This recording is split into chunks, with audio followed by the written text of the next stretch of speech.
So I've got all of the lifters back in the tray. This is the exhaust tray.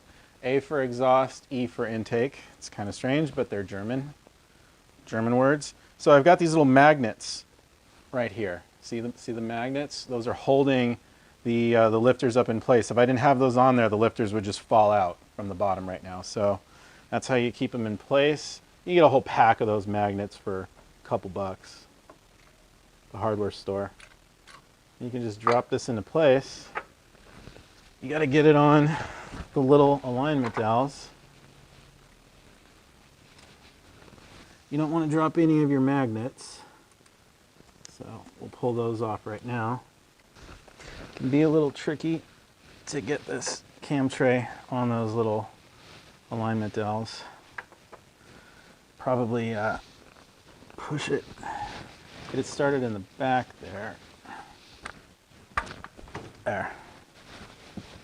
Push it down. You just got to make sure it's flat against the head here and in the back as well. So I hope it goes without saying that you need to really oil up all those lifters before you put them in the bores, in those holders. Same thing for the camshafts. We're definitely going to be putting oil on the bearing sleeve, bearing ledges here, or the bearings. Kind of awkward at this angle. I probably should have done it beforehand. Never waste the oil here, but doesn't matter. So the camshafts, they are stamped A. So that's the exhaust.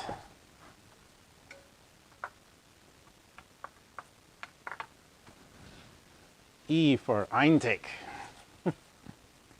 So the position we want to be in, you know, I've done a video on how to do this, but basically you're sort of using number 4 and number 2 to press the camshaft down and bolt it down in. So you have to have number 2 facing off this way, and you have to have number 4 facing off that way. That's kind of the trick. I'm going to link to that video, you know, so you guys can see how to do that in detail. And you basically put the caps on.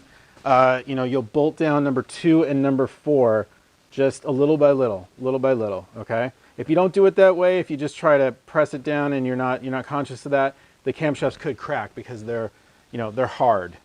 So hard and brittle. So just do it that way. Once you have 2 and 4 bolted on, it really doesn't matter the order that you bolt the rest of them on.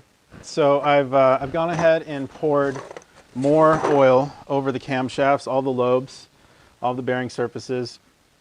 How do you know which way these go? You know, does it go with the writing so that you can read it facing this way, or does it go upside down like that? Well, these cam caps over here, they stick out on this side. That's the way it goes.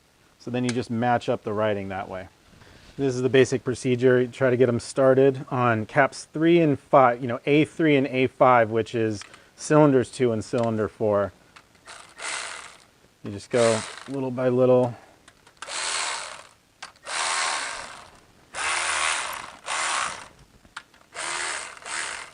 Now when you're doing this, when you're putting the camshafts back in, or the head on if you already had the camshafts in it, you want to make sure that the engine is not at top dead center, or none of the pistons are at the top.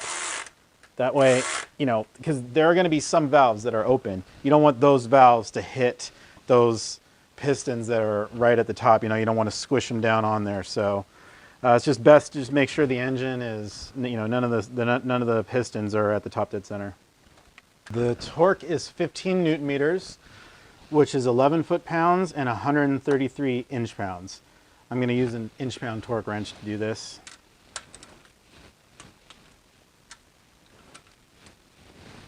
And, you know, I'll work from the center on out. Now you want to turn your camshafts so that the 2 dots are facing directly up. This one's already in place. Okay, about there. It's roughly in place. Once we start to do the alignment and stuff, we'll get them exactly in place. So I've been finishing up putting all the timing components back on. I've decided not to cover this in detail in this video because I've already got another video that covers it in extreme detail. And honestly, I've been referring to my own video for how to do this, just because I don't remember exactly all the steps and everything. So I will put a link to it up in the corner of the screen so you can check that out. I wanted to note some things that are going to be special on this particular vehicle. I had to actually take off the air conditioning compressor because there wasn't going to be room for the alignment tool right here. This line would have been in the way. So the way you do that is there's a bolt here, which goes in here. There's another one on the bottom, right in line with that, and then there's one on the back, which you have to get to from down below. But it's really easy to get through from inside the wheel well. You just got to take the tire off, the passenger side tire or the right side tire, and you can get at it. No big deal. One other thing I want to mention, I've got the pin. I've got the engine put back at top dead center, and I've got the pin in and locked. I was not able to rotate the engine over because one of these valves, I believe number 3 here, was all the way down. And so that was interfering with the piston. That's just where I happen to have the engine in its stroke. What you want to do before you put the head on is you want to put it at top dead center on number 1 and then rotate it this way, about a quarter turn, just so that the piston drops just a little bit. That way you can rotate it right back up into top dead center and you're not going to interfere with any valves or anything. If when you're rotating the engine over, if you have it in some unknown position and you run into resistance, do not force it because you're going to bend a valve. What you have to do is you have to turn the camshaft a little bit to pick the lobes up off of whatever valve they're pushing down, and then you'll be able to kind of rotate the engine over. So that's what happened. I didn't need to move the exhaust cam, but I did need to move the intake cam, and it would be completely different for you depending on where you have the engine. But if you do what I said, you won't have any problems. I've got the alignment blocks in place. They're locked on back there. Like I said, got the pin down in there. I've got the timing all put back on. This is the alignment jig that again comes with the timing kit. All these timing tools come with that timing kit. What you got to do is you got to pull the splines back out, or out as much as you can. Again, details in my other video. And then what you do when you just tighten this on, and you see how that moves that thing right into place. And you just go ahead and do this.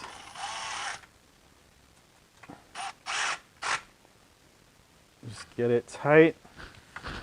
So the jig also moves this one into place, and we'll go ahead and tighten this one up as well. Make sure that's nice and tight. I'll get a wrench for that. But that's it. That's how we are going to do the timing. So now all we need to do is just tighten the 6 nuts here and then the 3 E8s. Torque those properly.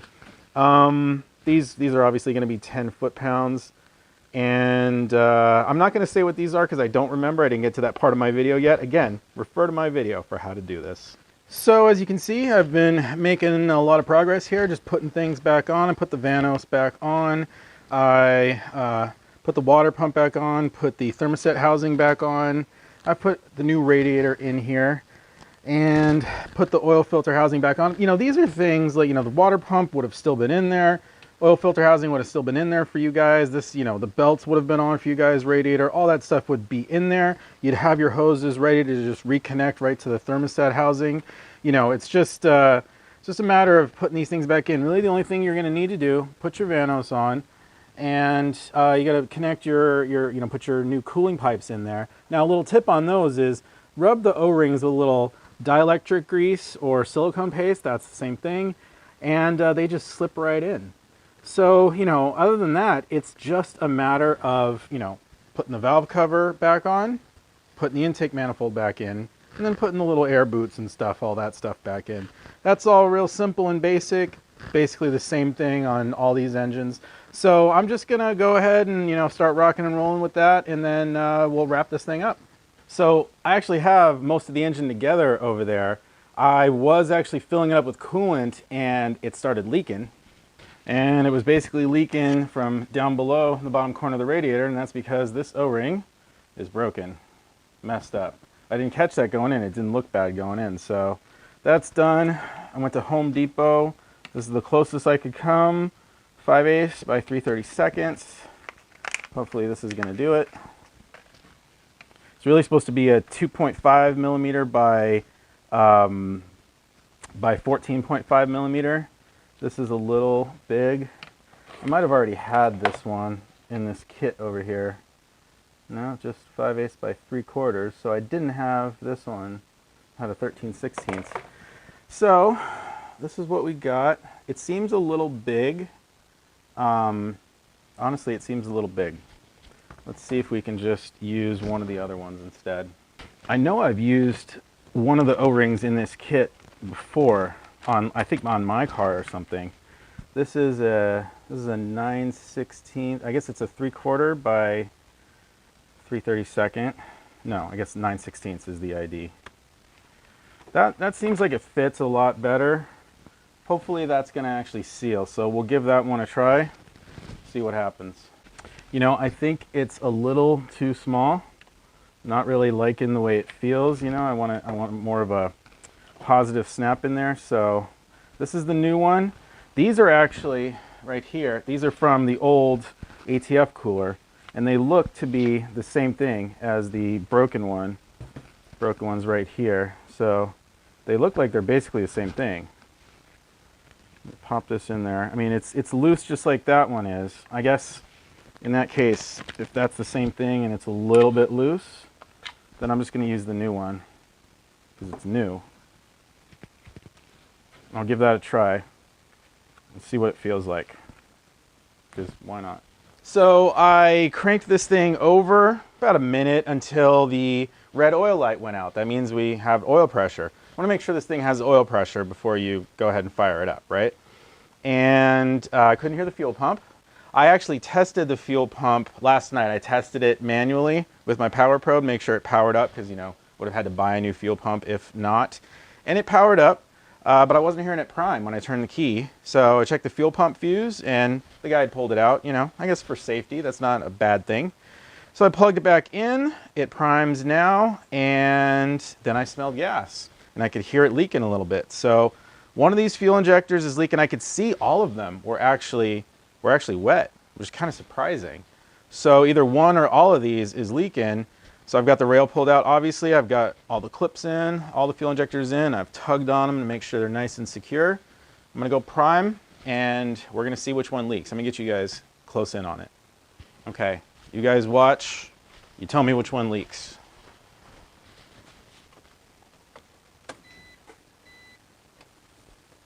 Ooh. Ooh, wow. Number 3 for sure. And number 5 and all of them. But number 3 big time. Wow. Okay. Well, nice thing is I happen to have 6 more of these fuel injectors used. And I've actually already cleaned them out. I cleaned them out previously. Those are junkyard parts. I've had them in my car. I know they don't leak, so I'm gonna swap them over. All right, these are the used injectors, so we're gonna do test number 2. Cross your fingers. Ooh, no good. Wow, that's crazy.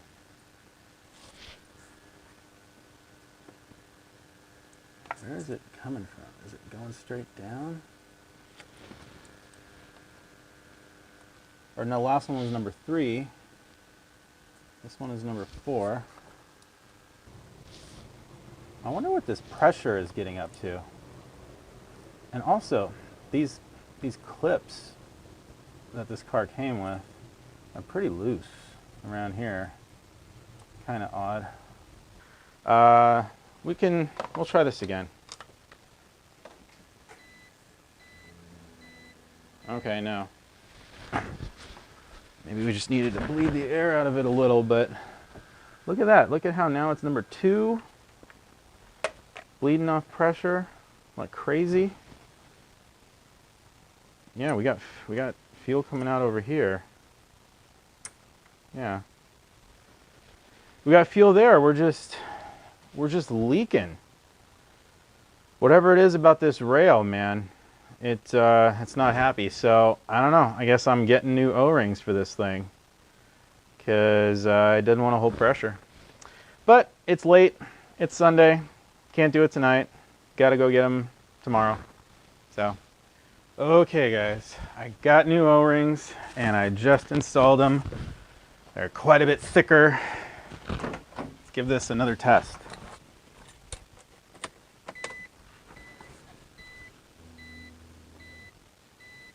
Uh-oh.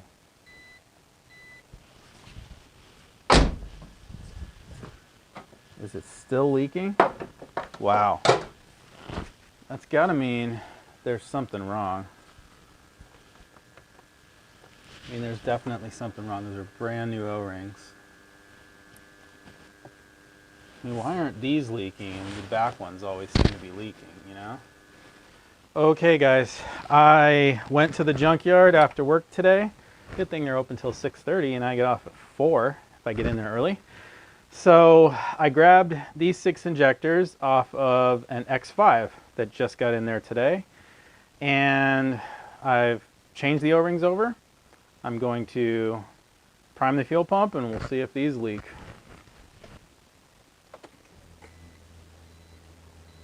And they do not leak, which makes me very, very happy.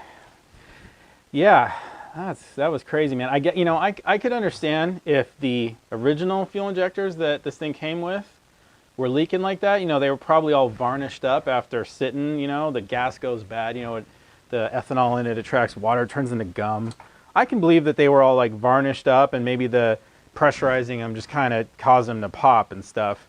But I'm surprised that my spare set of injectors was like that as well.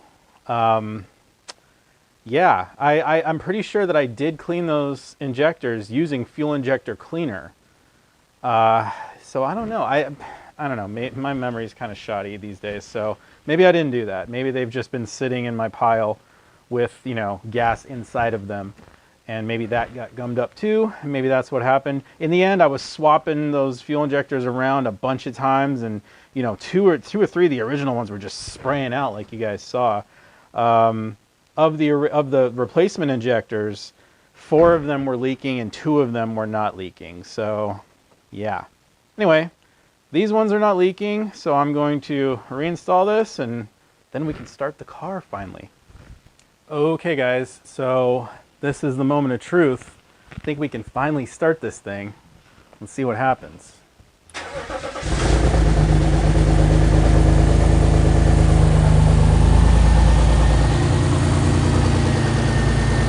Woo!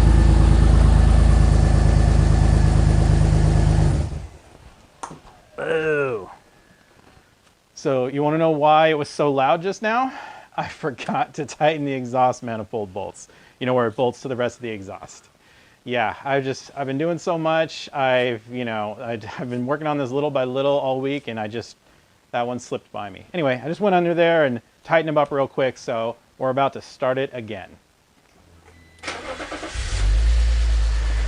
There we go. That's what an M54 is supposed to sound like. Yeah, that sounds great, actually. Looks good.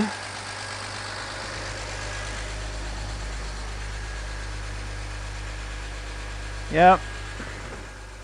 We got oil pressure. We are all good. Okay, well, I am going to let it warm up. I'm gonna fill it with more coolant when the thermostat opens up, and that's gonna be it. So anytime you do a rebuild and you fire it up for the first time, once the thing heats up, you're gonna see smoke coming off of it like this. This is just like the residual oils that you had on your gloves and stuff as you were touching the exhaust manifolds. That'll all burn off and then it'll all be just fine. So you just gotta be prepared for that. So the valve train was a little noisy, a little diesely. That's Either because A, I didn't clean the lifters out, which, you know, I probably should have. I just, you know, just didn't have time. Hopefully, you know, that either that or they've, you know, they've probably leaked down in the amount of time they've been sitting and stuff. So we'll just get it out on the road, you know, drive it, do a nice big long driving cycle, and then we'll come back and we'll see how they sound then. But other than that, yeah, I think it's all good. It's ready to go. No check engine light, which is really great. So that means I did everything right. Didn't leave anything off. So I will just kind of put everything back on, put it all back together, and then we'll do a test drive. Well, would you believe there are no check engine lights? That's a really good thing. I took it around the block. I didn't want to take it very far. The brakes they need to be changed. You know, it stops, but I definitely want to change them. And then it needs some other little things, you know, minor things, insurance, registration, things like that. So I didn't want to take it very far.